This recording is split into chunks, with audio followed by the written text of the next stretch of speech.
and like I knew they would. But it was just just another sign for me that when you challenge these guys to bounce back, after yesterday, being a little kind of, whether it's mentally or emotionally fatigued, he came back today in a really physical practice, and we let them know it was going to be one. This was going to be a lunch pail, hard hat day, and they came out and were really physical. There was a lot of good ones-on-ones work, which we needed to get, with about 10 days to the game. So we needed a really physical practice. They responded that way.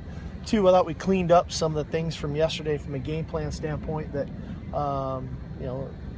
as a staff, give us an opportunity to say, okay, this is starting to look better. We can keep this in the game plan. This is 2 days in a row now where maybe this didn't look so good. We can take it out. So on that front, it was good. But I think the guys were really motivated. They, coming out of the banquet last night it was a great night to be together as a team. And we got 2 more to go this week before they get a couple days off. Do you think this might be a team that some of them were talking about? This might be a team that practices better in full pants. They just like to hit one another. They do. They are a really competitive group. I go back to those 6 practices we had before we even started game planning, and they really just enjoyed. We really minimized our meeting time, and we put the ball down and let them play. And they loved going against one another, competing with one another. I think there's maybe a little bit of chatter or banter in the locker room, and they get to answer some of the banter on the field, and so they enjoy it. They love going goods on goods. And for us moving forward, I would love to do that all the time. We don't quite have the luxury of it. You are, I don't want to say at risk, but you put yourself at more harm the harder you go that way. And obviously we don't have Antoine Woods for this game. So as you move forward, as you start to develop depth in your program, I think that allows you more opportunities for those types of practices.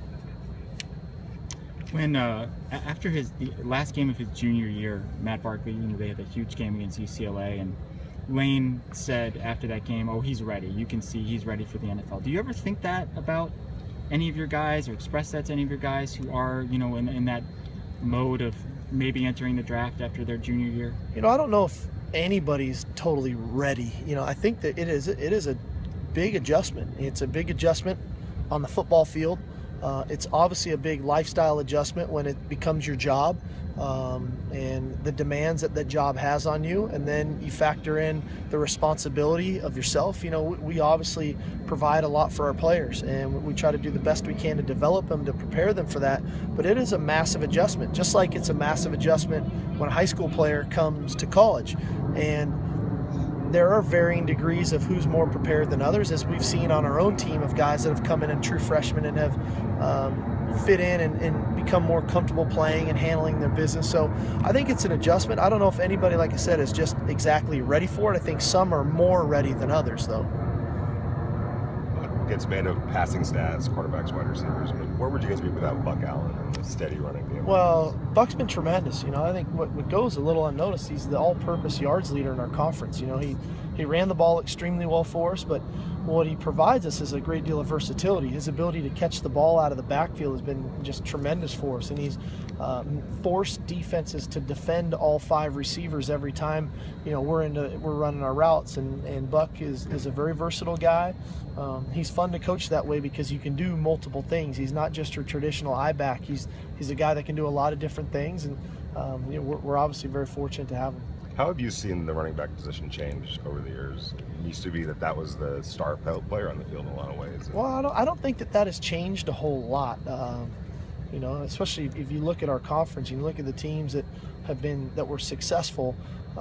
All of those teams had 1,000-yard rushers. Oregon, Arizona, ourselves, UCLA. Those teams all had 1,000-yard rushers. And you really look at Arizona State, DJ Foster was a real multi-threat guy who could run it and catch it as well. So I think the back's role has changed some. I think they're catching the ball a lot more out of the backfield than maybe they had traditionally.